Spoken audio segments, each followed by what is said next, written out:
네, 할렐루야. 네. 네, 이렇게 주님 안에서 말씀의 떡을 뗄 수 있는 시간과 여건과 환경을 허락하신 하나님께 감사와 존귀와 영광을 돌립니다. 우리의 만남은 예사로운 것 같지만 다 주님의 섭리가 되신 거 아니겠습니까? 오늘도 하나님께서 예비하신 생수가 우리의 마음을 적시고 메마른 땅에 담비를, 성령의 담비를 충만히 공급해 주실 것을 믿습니다. 이 시간 하나님의 말씀은 요한복음 14장 24절로 23절로 24절에 말씀되어 있습니다.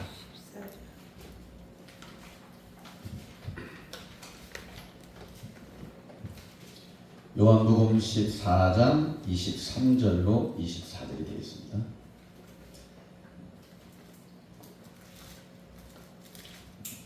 찾으셨으면 한 목소리로 읽겠습니다. 다 같이 시작. 예수께서 대답하여 가라사대 사람이 나를 사랑하면 내 말을 지키리니 내 아버지께서 저를 사랑하실 것이요 우리가 저에게 와서 거처를 저와 함께 하리라. 나를 사랑하지 아니하는 자는 내 말을 지키지 아니하나니 너희의 듣는 말은 내 말이 아니요 나를 보내신 아버지의 말씀이다. 아멘. 여기 교회가 무슨 교회예요? 주사랑 교회. 주사랑 교회 처음 왔을 때에 성령의 감동을 통해서 주신 성구라고 한다면 바로 이 성구입니다. 주사랑, 그러니까 구약의 주는 하나님이시고요, 신약의 주는 예수님이시라고 할 수가 있어요. 그러면 누구나 다 주를 사랑한다 이런 표현은 잘 할 수가 있어요.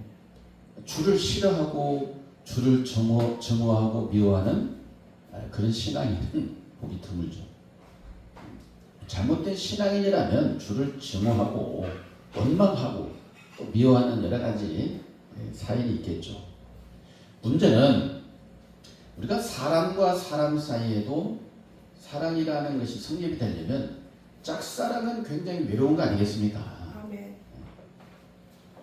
사람과 사람 사이에도 뭔가 사랑이라는 이름으로 일치가 되고 서로가 사랑을 유지시키기 위해서는 공감대뿐만 아니라 더욱더 원하는 바를 충족시켜 줄 필요가 있는 거예요.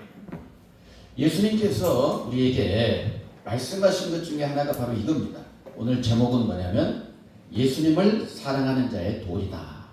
자, 누구를 사랑하는 자의 도리? 예수님을 사랑하는 자의 도리. 도리라는 것은 마땅히 행해야 할 바른 길 아니겠습니까? 그러면 예수님을 사랑한다는 사람은 지구촌에 많아요, 적어요? 많죠. 특히 주사랑교회는 더 사랑하는 것 같아요. 문제는 주를 사랑한다는 말은 할 수가 있어요. 하지만 예수님께서는 뭘 요구하시느냐? 그냥 사랑한다는 그 말 듣고 어머 감동이다 이런 건 아니라는 거죠. 너희가 나를 사랑하면 뭘 지킨다고요? 내 말을 지키리니 그랬잖아요. 사랑한다 하면서도 예수님의 말씀을 지키지 않으면 이것은 사랑하는 것이 성립이 안 된다는 거죠. 이건 쉬운 말씀이지만 단순히 그냥 예수님의 말씀을 지키는 것이 바로 예수님을 사랑하는 진정한 고백이다, 표현이다 이렇게 말하는 것으로 끝날 게 아니라 과연 예수님의 말씀이라는 것이 어디서부터 어디까지가 바로 예수님의 말씀이다.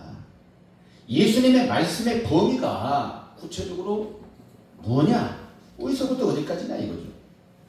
그냥 내가 너희를 사랑했으니 너희도 사랑하라. 이것도 예수님의 말씀을 지키는 거예요. 그런 교훈적인 것은 누구나 읽어보면 아는 거고요. 그렇게 단세포식으로 성경을 봐서는 안 되고 성경을 한 구절 가지고 목숨 걸어서도 안 되고 성경을 전체를 다 봐야 될 줄 믿습니다.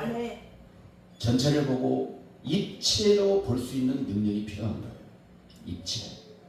심지어 현미경으로 안 보였던 세계가 보는 것처럼 성경 속속들이 숨겨져 있는 참뜻을 깨달아 아는 것이, 그리고 그것을 깨닫는 것으로 끝나는 게 아니라 실행하는 것 자체가 지키는 거 아니겠습니까?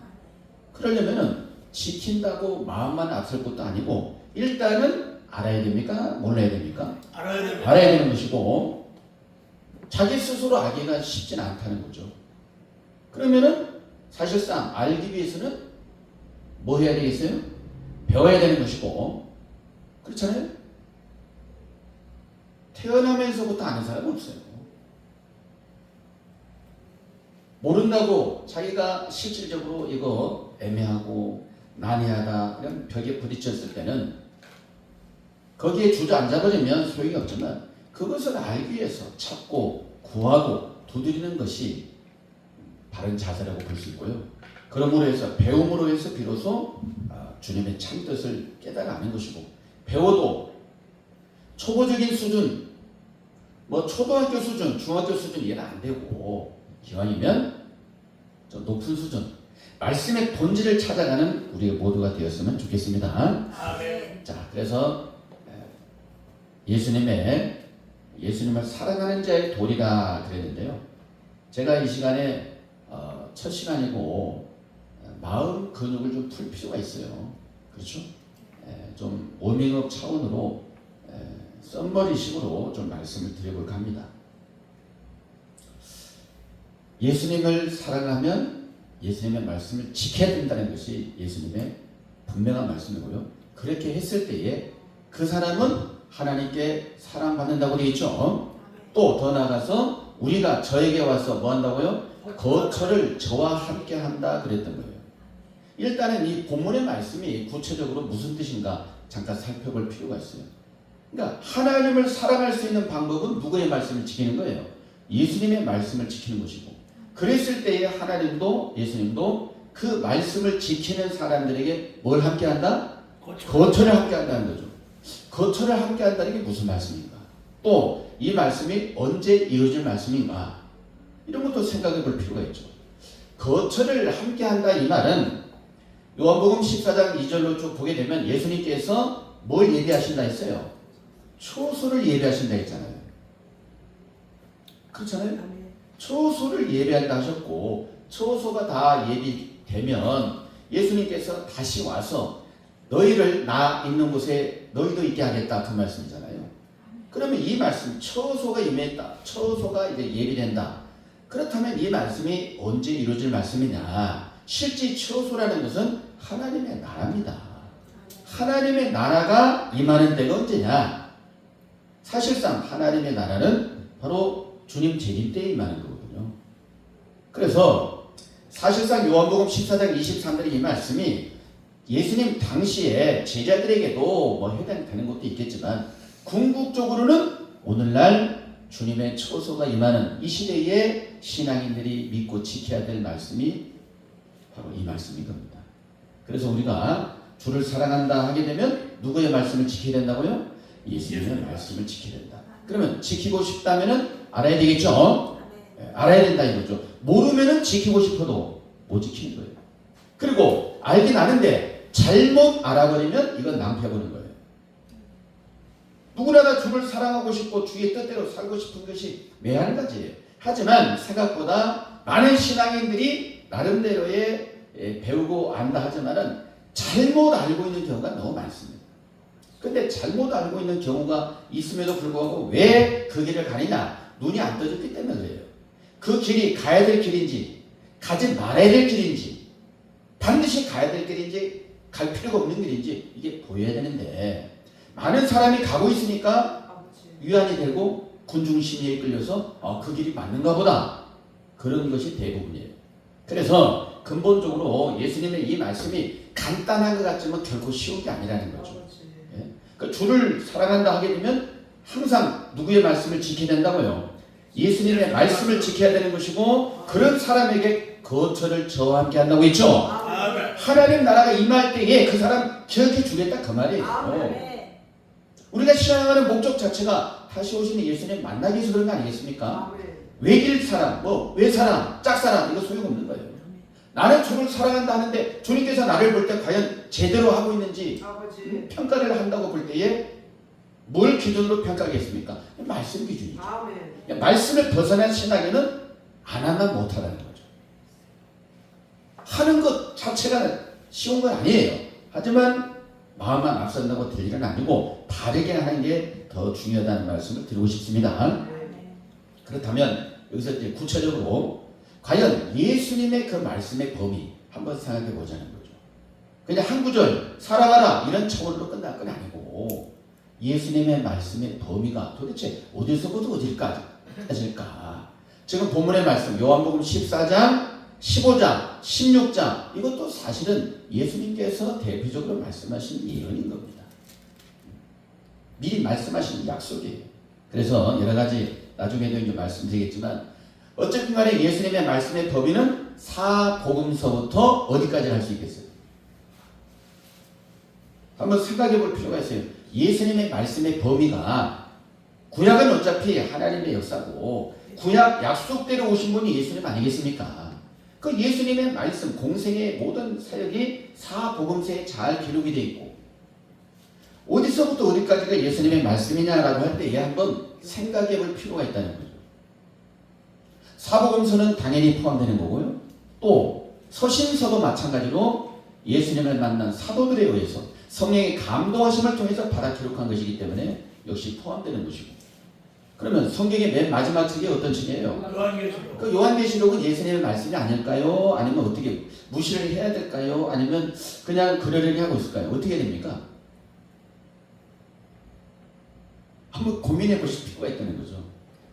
그러니까 너희가 나를 사랑하면 내 말을 지키리니 그랬잖아요. 그러니까 말씀이 도대체 뭘 어떻게 지켜야 되는지 어디서부터 어디까지가 지켜야 되는지 나는 이 정도 하면 되겠지라고 했지만 주님께서 보실 때 이건 너무나 함량 미달이다 해버리면 안 되지 않습니까?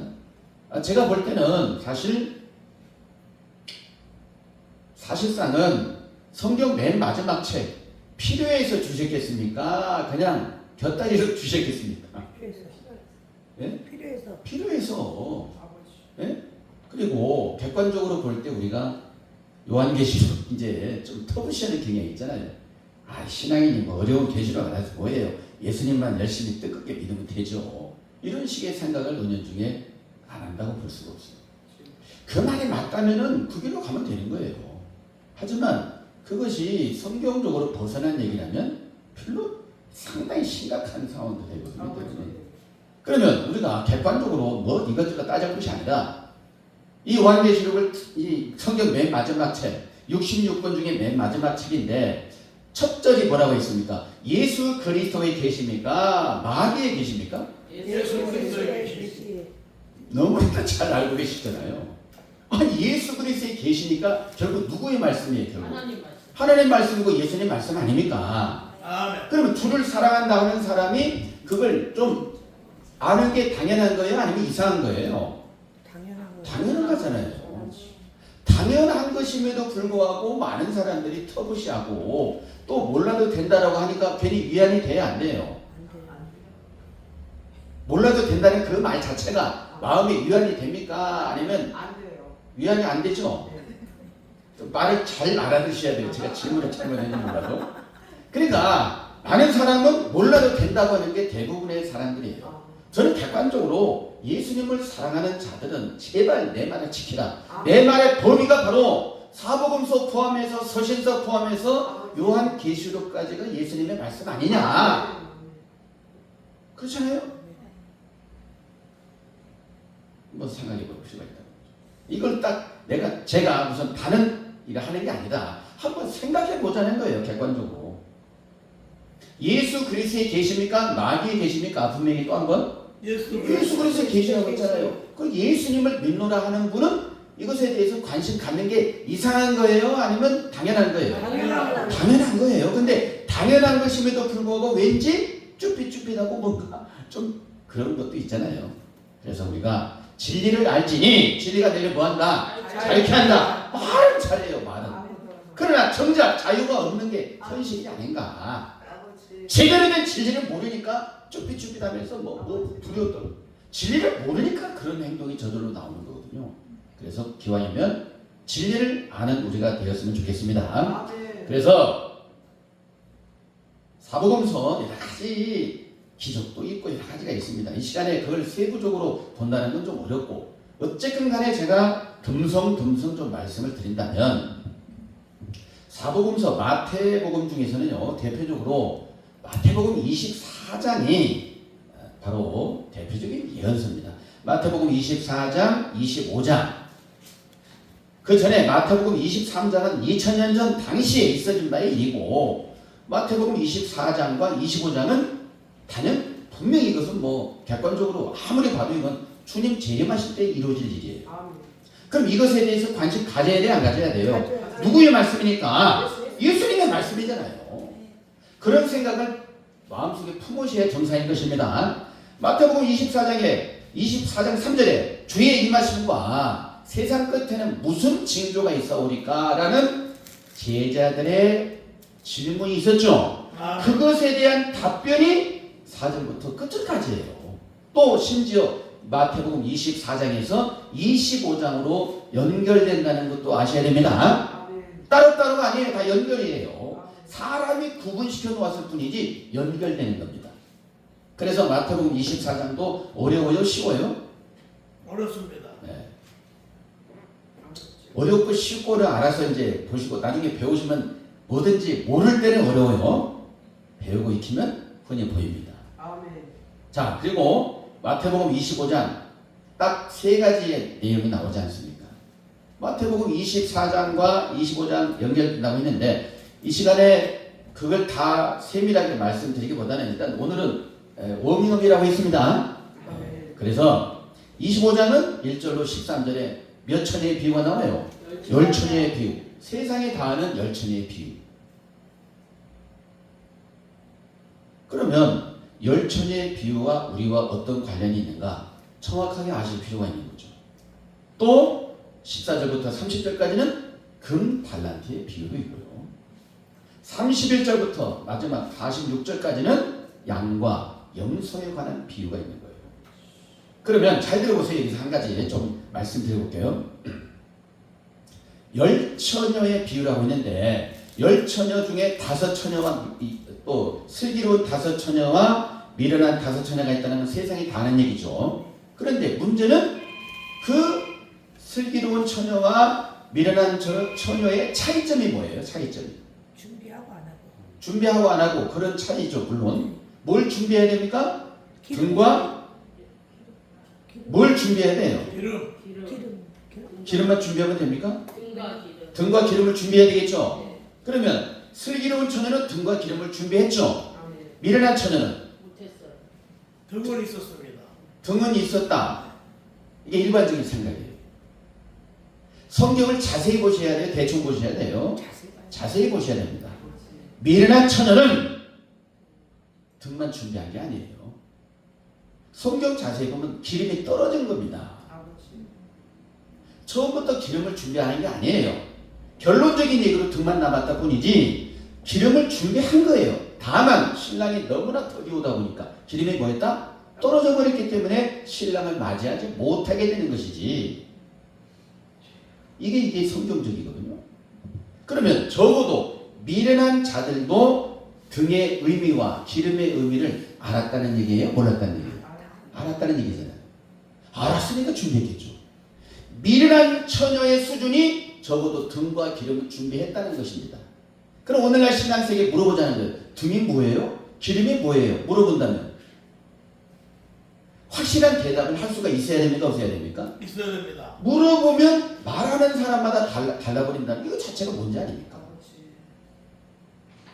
미련한 자들도 등과 기름의 의미를 알고 준비했고 다만 떨어졌다는 것이 성경적인데, 오늘날 우리 모습을 보면 등의 의미를 제대로 아는지 기름의 의미를 제대로 아는지, 어떤 분은 기름은 성령이죠 뭐 이렇게 단세포적인 얘기를 한단 말이에요. 성령이라고. 그러면 여기 보니까 기름을 보니까 판다는 말이 나왔어요? 안 나왔어요? 나왔어요, 안 나왔어요? 나왔어요. 나왔습니다. 기름 판다는 말이 나오잖아요. 그럼 성령을 팝니까? 이 말이 안 맞아요? 말이 맞아요? 맞아요. 그러니까 성령이라고 해석하면 맞다는 얘기, 안 맞다는 얘기 안 맞고 안 맞죠. 안 맞다는 얘기죠. 이런 게 다 판단의 기준인 겁니다. 금이라는 것도 순도 24K 100%가 돼야 되죠. 금이라는 것이 14K 1도 섞이면 안 돼요. 조금은 금, 조금은 불순물 이러면 안 된다니까요. 그래서 제가 좀 성경을 자세히 보자는 측면에서 말씀을 드리는 거예요. 저는 여러분들 테스트하는 것도 아니고요. 스스로 주 안에서 이 말씀에 대해서 공감해보고 우리가 성경을 아는데 얼마나 자세히 알고 있는지 자세히 봤다고 하는데 미처 못 본 부분은 또 뭐냐? 여러분들 성령을 팔 수는 없는 거예요. 근데 그냥 가볍게 성령 충만하면 된다. 이것은요 말이 맞는 것 같지만 성경적이지는 않다. 그렇게 성경이 쉬울 것 같으면 다 이 세상 다 우리가 제대로 아셔야 되겠죠. 예, 조금 일단 소개만 시켜드리는 거예요. 일단은 기름 파는 자라는 말이 나왔어요, 안 나왔어요? 나왔어요. 기름 그러니까 기름을 성령이라고 해석하면 좀 이치에 맞아요, 안 맞아요? 성령 100만 원어치만 주시겠어요? 이럴 수는 없다는 거죠. 왜? 기름 판다고 했으니까. 그래서 진리는 참 이치라야 되는 것입니다. 참 이치가 아니면 좀 그런 거거든요. 그래서 이런 것이 이제 하나의 성경을 좀 자세히 봐야 된다는 측면이고 누구는 뭐 정죄하고자 하는 것도 아니고 그런 것이 아닙니다. 그래서 열천의 비유 이런 부분도 굉장히 쉬운 것 같지만요 쉬운 게 아닙니다. 예를 들어서 등은 쉬워요. 등은 주의 말씀은 내 발의 등이요 내 길에 뭐라고 했어요? 빛이다. 그러니까 오늘날 신앙인은 이 성경이라는 말씀의 등을 가지고 있어야 돼요. 근데 아무리 읽어봐도 깨달음이 없어버리면 등은 등인데 무슨 등이에요? 불 꺼진 등이죠. 있으나 많아요. 등은 성경이 맞다니까요. 대신에 좀 구체적인 말씀드리면 성경만 가지고 있으면 등이 아니라 사실은 좀 더 깊이 있게 보면 시편 119편 130절에는 이런 말씀이 있어요. 주의 말씀을 열무로 우둔한 자에게 비치어 깨닫게 하나이다. 이런 말씀이 있어요. 주의 말씀을 뭐함으로요? 열무로. 연다는 것은 해석한다는 뜻입니다. 해석한다. 주의 말씀을 연다는 것은 다 같이 성경을 여시겠습니다. 이런 게 아니고 주의 말씀을 뭐 한다고요? 해석함으로. 우둔한 자에게 비치어 깨닫게 한다. 그러니까 주의 말씀을 열기 전까지는 우둔할 수밖에 없어요. 한마디로 어리석어서 알 수가 없는 상황이에요. 근데 열어주니까 해석해 주니까 결국 그것이 깨달음으로 작용이 돼가지고 우둔한 자에게 빛이요 빛 대신 말씀으로 그들에게 깨달음이 되니까 깨닫게 한다라는 말씀이 있어요.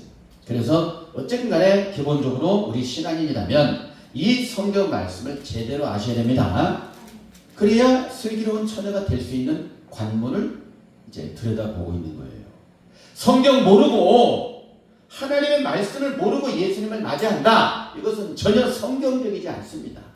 믿으면 된다. 믿으니까 성경 알고 믿으라는 게 맞는 거거든요. 몰라도 된다기보다는 알고 믿는 게 더 좋죠. 훌륭한 거죠. 자, 그래서 그 중에 주의 말씀을 연다는 것은 해석한다고 했는데 해석을 굳이 역사는 읽어보면 되는 거고요. 교훈도 역시 읽어보면 되는 거잖아요. 그 연다는 것은 도대체 어떤 말씀이 연다는 것인가?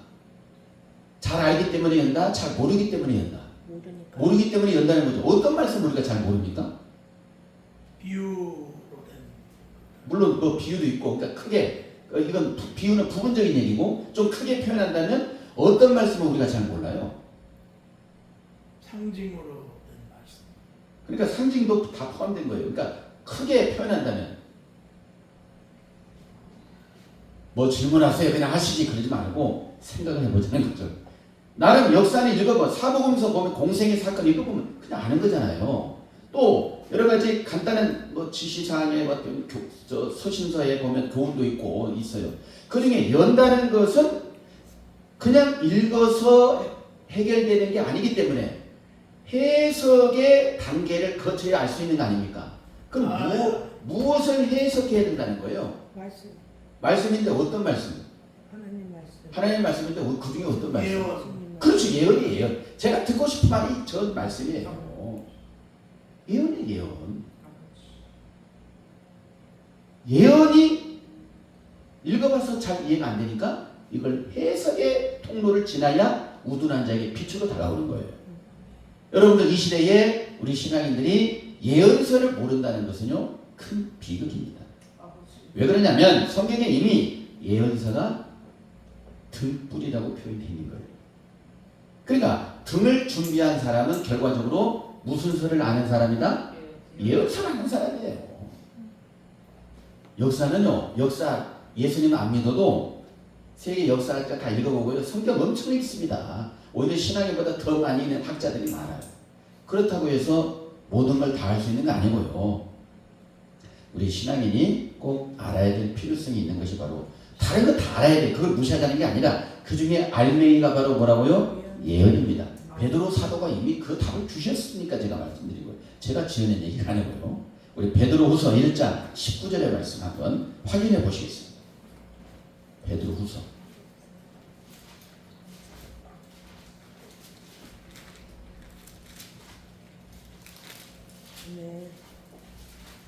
자, 베드로후서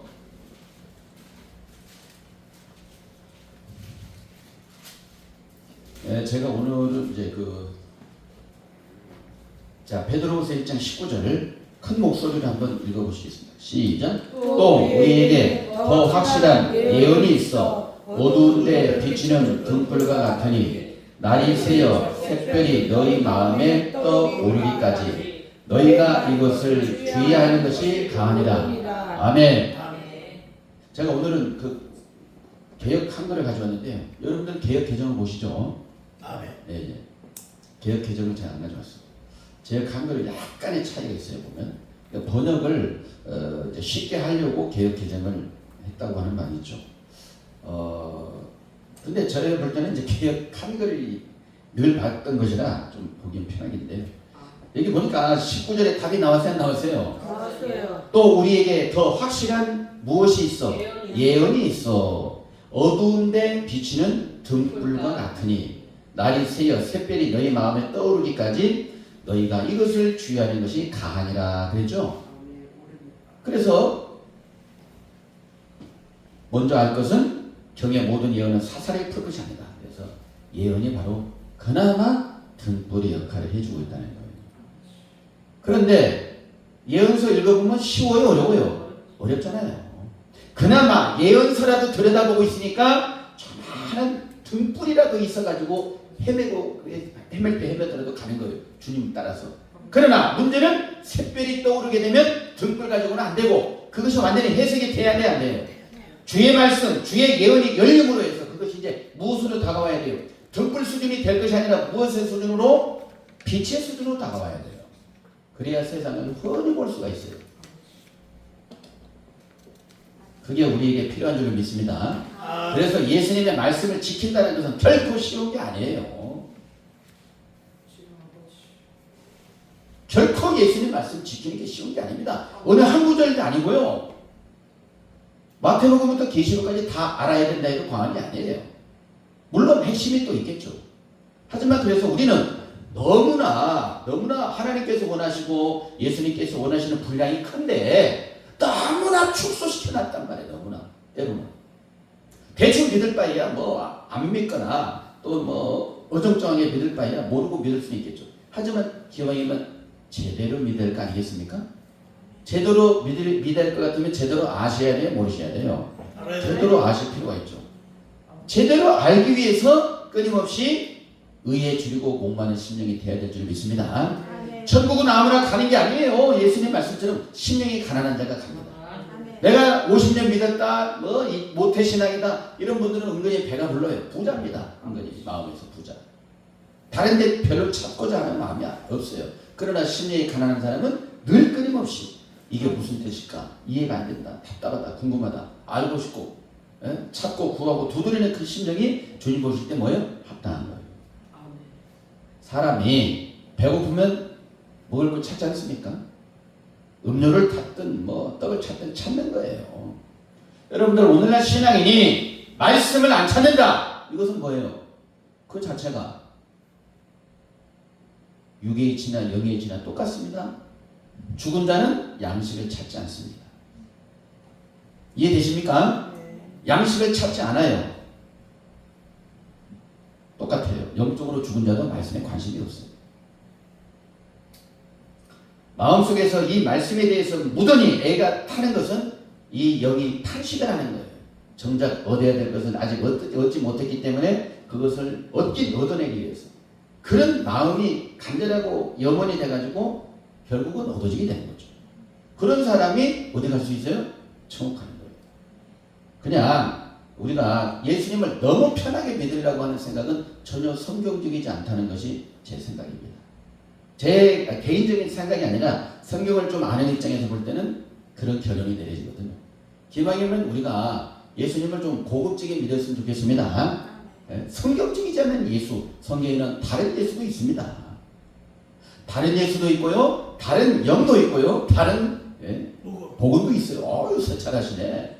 다른 복음도 있는 거예요. 근데 많은 사람은 나하고는 관계가 없는 것처럼 여기고 있어요. 왜 그러냐? 모르니까 다른 예수, 다른 영, 다른 복음이 안 보입니다. 그 안에 내가 있을 수도 있고 물론 없을 수도 있지만 그 관계를 정확하게 아실 필요가 있다. 그래서 예를 들어봤습니다. 마태복음에 이와 같이 열천에 대해서 잠깐 말씀드리고 구체적인 말씀은 시간에 다 드릴 수는 없겠습니다. 또 우리가 달란트의 비유 있지 않습니까? 그래요, 안 그래요? 아멘. 네, 여러분들 달란트의 비유 이런 표현합니다. 좀 이런 얘기하면 미안해요, 솔직히. 왜 그러냐면 너무나 많은 사람이 이렇게 알고 있는데 저는 이게 살짝 제시하기가 너무 민망하고요. 그러나 맞다면 받아들여야 돼요, 안 받아들여야 돼요? 받아들여야 돼요. 받아들여야 되겠죠? 아멘. 여러분 달란트를 우리가 어떻게 해석합니까? 재능? 재능이라고 해석하죠. 재능 같은 거. 달란트를 재능이라고 해석하잖아요. 은사. 그렇죠. 재능, 은사 이런 식으로. 여러분들 어떤 주인이 그 종들 세 사람에게 분명히 준 게 있어요, 없어요? 뭘 줬죠, 분명히? 뭘 줬습니까? 질문이에요. 그렇게 아니라 한번 생각해 보자는 거죠.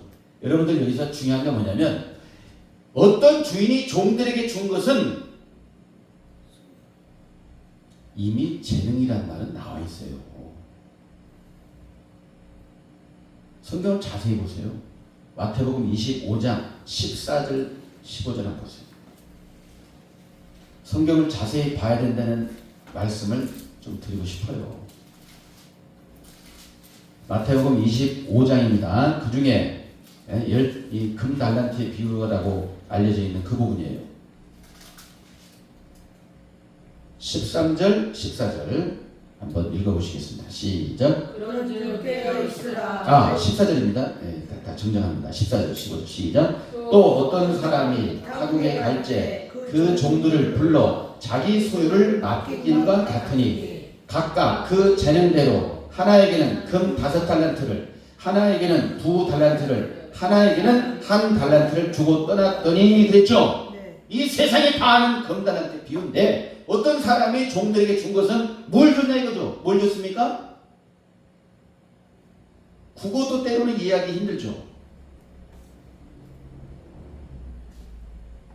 뭘 줬어요? 보니까 읽어보니까 금달란트.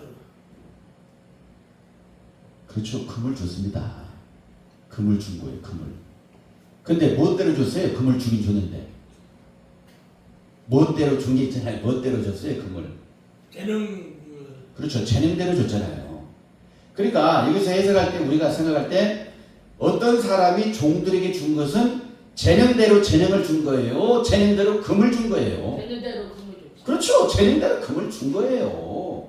북어라도 제대로 이해할까지 원어 따지지 말고 히브리어 헬라어 따질 것이 아니라 국어라도 하자. 국어라도 제발 좀 국어.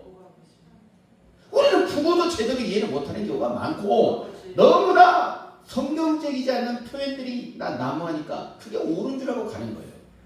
아니 어떤 사람이 그 종들에게 준 건 사실상 금을 준 거예요. 금을 무대로 종들의 재능대로. 할렐루야.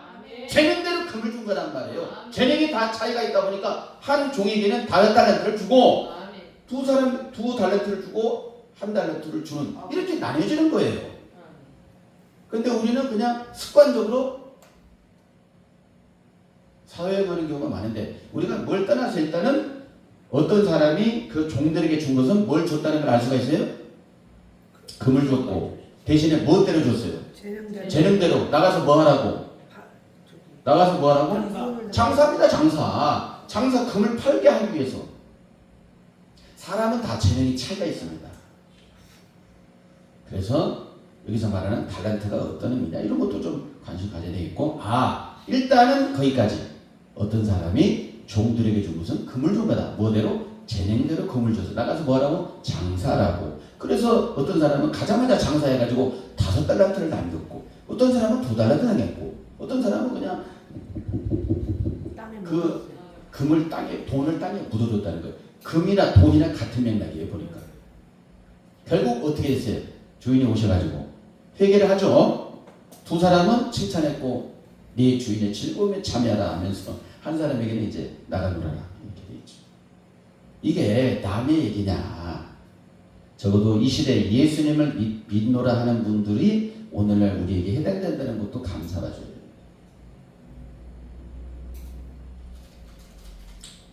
이해가 되십니까? 제가 벗어낸 얘기예요. 합당한 말씀 드리고 있어요. 합당한 네? 정확한. 아니 오해하시면 안 돼요. 보고 계세요? 네. 그러니까 좀 기왕이면 순도를 높이자 그 말이에요. 순도. 무슨 말씀인지 이해가 되시죠? 네? 순도를 높여야 돼요. 순도.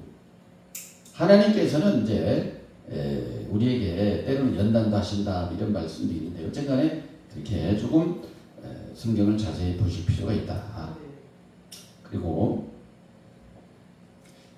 이제 생각해보자는 측면인데요. 어쨌간에 양과 염소 우리 이 말씀을 근거로 해서 교회에 찾아오게 되면 대접해드리고 왜? 줄인 자에게 먹을 걸 주고 또 벗은 자에게 옷 입히고 이게 다 양과 같은 신앙인이 할 일이다 했지 않습니까?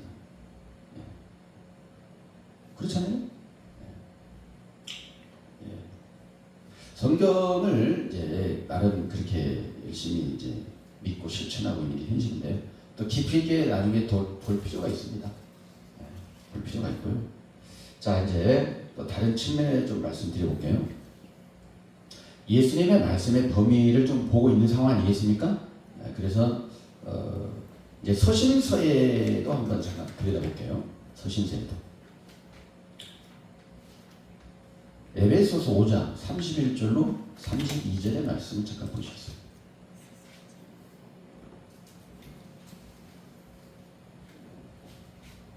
에베소서 5장. 네, 에베소서 5장 31절로 32절.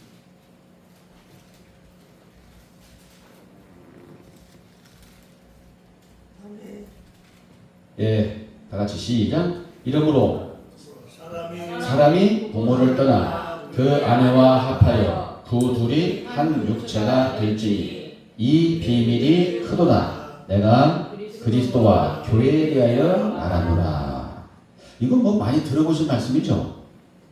들어봤어요? 안 들어보셨어요? 우리가 이제 보통 저도 뭐 주례를 꽤 많이 해본 상황인데 주례사에 이제 이 성구가 등장하기도 하는 경우가 있는데요. 저는 물론 뭐 이 성구를 사용하지는 않습니다.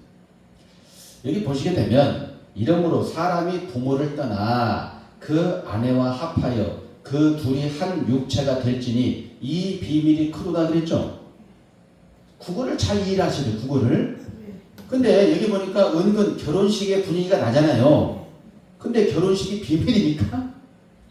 결혼식이 비밀이라면 신랑 신부 청첩장을 왜 돌려요? 더군다나 날짜도 공개하고 장소도 공개하고 하객들이 안 올까 봐서 그냥 알리기도 하고 요즘. 아니 무슨 말일까에 대해서 한번 고민해 봐야 돼요. 그러니까 성경을 수박 겉핥기식으로 알아버리면 말 그대로 초등학교 수준, 유치원 수준밖에 안 돼요. 여기 이제 우리 주산학교 입구에 보니까 에베소서 4장 15절의 말씀을 인용하셔가지고 범사에 누구에게까지 잘하나? 머리에게까지. 머리 누구예요? 결국 머리 되신 분이 누구예요? 예수님. 그리스도라고 돼 있잖아요. 이 그리스도 예수님 수준이 되셔야 되는 거예요. 그죠? 그리스도 예수님이 그야말로 장성한 분 아닙니까? 하나님 예수님이 원하는 것은 우리가 장성한 걸 원하는 거예요. 누구의 수준까지? 예수님의 수준, 그리스도의 수준까지 되기를 원하시는 거예요. 근데 성경을 표면적으로 보고 이게 무슨 장성한 자가 되겠어요? 그러니까 여기서 말씀하시는, 제가 한번 소개만 시켜드리는 거거든요. 이러므로 사람이 부모를 떠나 그 아내와 합하여 그 둘이 한 육체가 될지니 이 비밀이 크도다. 이건 내가 신랑 신부와 이것에 대해 말하노라, 이게 아니죠. 그리스도와 뭐에 대해서? 교회에 대해 말하노라 그랬다는 거예요. 그러면 우리나라 문화, 이제 결혼 문화를 보게 되면 신랑과 신부가 있고요. 신랑이 부모를 떠납니까? 신부가 부모를 떠납니까? 신부요. 신부가 부모를 떠나는 게 맞잖아요. 우리나라의 경우 같은 경우. 근데 본문의 말씀 보세요. 이러므로 사람이 부모를 떠나 그 아내와 합하여 그 둘이 한 육체가 될지니 그랬죠. 그러면 사람이 부모를 떠나 그 아내와 합하여 그 둘이 한 육체가 된다 했는데, 그러면 아내와 합하여 그 둘이 육체를 이루는 사람은 남자예요, 여자예요? 남자입니다. 여기는 답이 없어요? 아니, 생각을 해보자는 그 생각을. 문맥상 사람이 부모를 떠나 그 아내와 합하여 그 둘이 한 육체가 된다 했잖아요. 그러면 부모를 떠나는 그 사람이 남자예요, 여자예요? 아내와 합한다고 했으니까 남자잖아요. 남자죠? 남자. 처음에 말씀하신 게 맞다니까요. 남자가 맞아요. 문맥상. 우리나라 결혼이 남자가 떠나요? 여자가 떠나요? 여자가 떠나. 여자가 떠나잖아요. 그러니까 우리나라의 문화하고 맞아요, 안 맞아요? 사실은 맞아요. 안 맞거든요. 성경을 대충 봐서는 안 돼요. 자세히 보셔야 돼요. 그리고 이게 결혼식에 대한 것이냐? 그게 아니고 내가 그리스도와 교회에 대해 말하느라 그랬잖아요. 그래서 이게 비밀이다, 비밀 아니다. 비밀이다. 이게 비밀은 다 아니까 비밀이에요. 모르니까 비밀이에요. 모르니까 비밀이고, 조금만 몰라요? 다 몰라요? 다 몰라요. 다 모르니까 비밀인 거예요. 근데 본인이 안다고 시인을 해요? 못해요? 못해요. 못하기도 하지만 안 합니다. 안 해요. 이 비밀도 아셔야 돼요. 이 비밀을 알아야 초고속으로 성장이 됩니다. 할렐루야. 그리스도의 장성한 분량에 이른다 하는 것은 성경을 표면적으로 그냥 젖과 같은 수준에 말씀드리면 만년 어린아이예요. 만년 어린아이. 말하는 것도 생각하는 것도 깨닫는 것도 어린아이예요. 하지만 이런 말씀에 한마디로 말하면 비밀을 하셔야 돼요. 비밀을. 뭘 하셔야 돼요? 비밀. 비밀을 알아야 측근이에요. 한마디로. 청와대 보세요. 청와대 비밀도 자기들 말하는지 뭐 공개합니까? 하나님 나라 예수님을 믿고 하나님을 믿노라 하는 사람도 마찬가지예요. 비밀을 알아야 하나님의 측근, 예수님의 측근이 되는 거예요. 비밀을 모른다. 변방에서 헤맸다 해도 과언이 아닌 거예요. 그래요, 안 그래요? 아멘. 기분 나쁘십니까 혹시? 한번 생각해보자는 거예요. 비밀을 알고 믿는 게 더 좋겠죠? 왜 그러냐면 그만큼 가깝다는 거예요. 가깝다. 누구와 가깝다? 주님과 하나님 예수님과 가깝다는 거예요. 비밀을 모른다는 것은 멀다는 거예요? 가깝다는 거예요? 좀 멀다는 얘기예요. 똑똑하시네. 대답을 해보시면. 똑똑이에 척합니다. 구리 멍텅구리는 좀 그것이 안 돼요. 기왕이면 사람이 다 똑같을 수는 없어요. 하지만 그리스도의 장성한 분량이 간다 이 자체는 똑똑하니까 가는 거예요? 어리석으니까 가는 거예요? 똑똑하니까 가는 겁니다. 그리고 그냥 연조만 쌓이면 저절로 가는 게 아니라 뭔가를 아는 사람이 어른이 된다. 자, 비밀을 아는 우리 모두가 되었으면 좋겠습니다. 아멘. 에베소서 보셨는데요. 에베소서 6장 19절 한 구절만 더 보시겠습니다.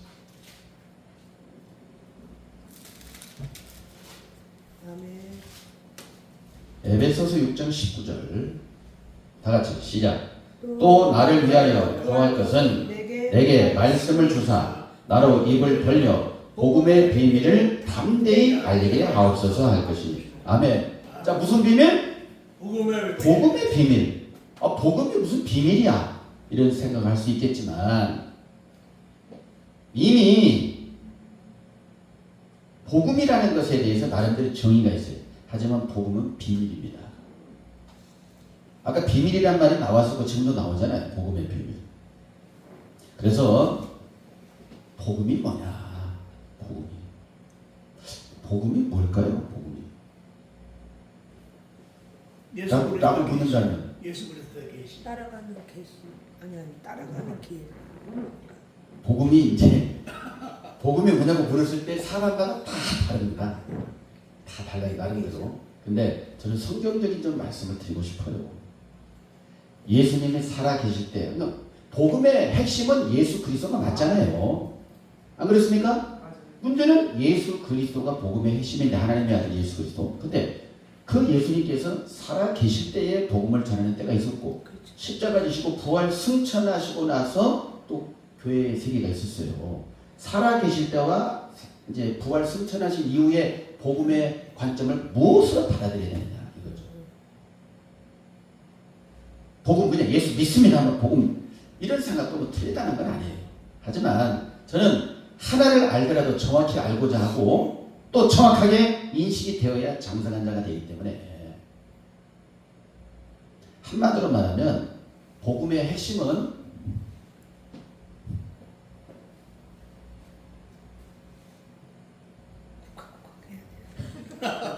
복음의 핵심은 뭐냐?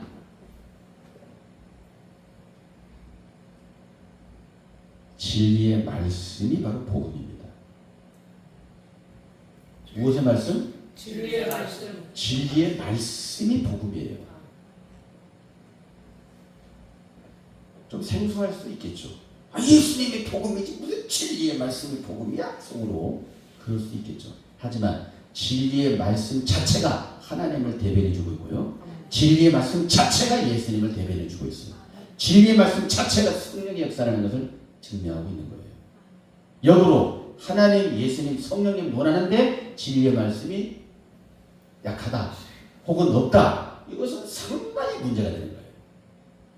복음의 비밀이라는 것은 아까 비밀이 그냥 재미삼아 나온 게 비밀이 아니고 이 시대에 진짜 복음의 비밀은 진리의 말씀을 깨달으셔야 되거든요.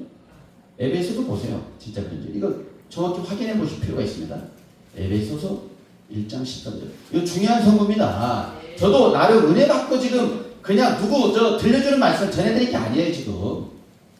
저도 다 이 말씀을 나름 은혜 받고 이건 진짜 나 혼자만 알아서 될 일이 아니다. 진짜 모든 사람이 다 알아야 될 일이다. 그런 측면에서 말씀을 드리고 있는 것입니다. 자, 에베소서 몇 장이라고요? 1장 13절. 다 같이 시작. 그 안에서 너희도 진리의 말씀 곧 너희 구원의 복음을 듣고 그 안에서 또한 믿어 약속의 성령으로 인치심을 받았으니라고 되어 있죠. 할렐루야. 그 안에서 너희도 진리의 말씀 곧 너희 무슨 복음?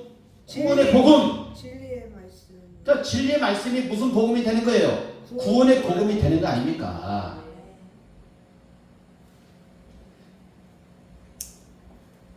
진리의 말씀 안에 누가 계셔요? 하나님이 계셔요. 진리의 말씀 안에 누가 계셔요? 예수님이 계시고 진리의 말씀의 역사가 성령의 역사라고 해요. 성령. 네? 근데 이게 가벼운 게 아니다 이거죠.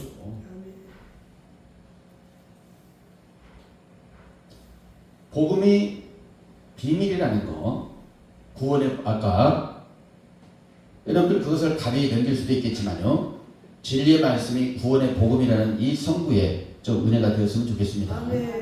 이게 가벼운 게 아니에요. 진리는 그렇게 흔한 게 있는 게 아닙니다. 아무나 성경 논한다고 다 진리라면 얼마나 좋아요. 그렇지 않은 경우가 허다하게 많습니다. 그래서 진리의 말씀이 바로 구원의 복음이다. 한마디로 진정한 구원의 복음은 어떤 말씀을 바탕으로 해야만 된다? 진리의 말씀을 바탕으로 믿어야 그게 진짜 하나님이고 예수님이고 성령님이다. 반대로 말하면 하나님, 예수님, 성령님 원하는데 진리는 없다. 이건 상당히 좀 문제가 되는 거죠. 왜? 하나님이 영이시지만 말씀을 하나님이 했던 것이죠.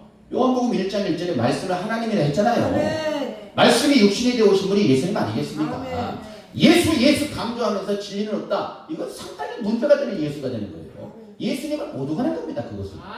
예? 진리 말씀을 바탕으로 믿는 그 하나님이 진짜 하나님이라고요.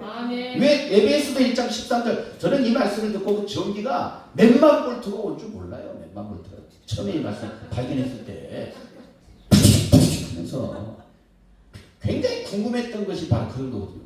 예수님이 살아 계실 때 복음을 전했을 때 살아계실 때와 예수님 부활 승천해 하셔버리고 그 이후로 천주교다 개신교다가 많이 역사가 진행되어 왔는데 뭘 어떻게 해야만이 진정한 복음을 믿는 것이냐 이런 것에 대한 굉장한 고민 답답함 이런 게 있었다고요. 이 한 구절 딱 보니까 답이 탁 나왔다. 이거 탁 나왔다. 저만 나왔습니까? 다 같이 나왔으면 좋겠습니다. 아멘. 진리의 말씀. 진리의 말씀. 진리의 말씀을 들어야 구원의 복음이다. 네. 사도들이 전해준 게 바로 그런 거예요. 예? 사도들은 자기가 지어낸 게 아니라 하나님이 예수님에게 주셨고 예수님은 사도에게 주셨고 사도들은 막 예배소 다 전했던 거예요. 고린도 교회. 자, 한 구절만 더 찾고 마무리하겠습니다. 그래서 복음이라는 것은 비밀이다, 비밀 아니다? 비밀이다. 비밀이 그냥 복음이니까 너무 가볍게 예수만 믿으면 됐지. 이런 식으로 단세포식으로 믿으면 돼야 안 돼요. 그런 식으로 예수 믿는 건 초보적인 거예요. 초등학교 수준이에요. 그건 예수님이 인정해 줄 수가 없습니다. 사람은 인정해 줄 수가 있겠죠. 열심히 믿었으니까. 하지만 하나님 예수님은 그런 분들 인정하기가 어렵습니다. 고린도전서 4장 2절 보겠습니다. 고린도전서 4장 2절.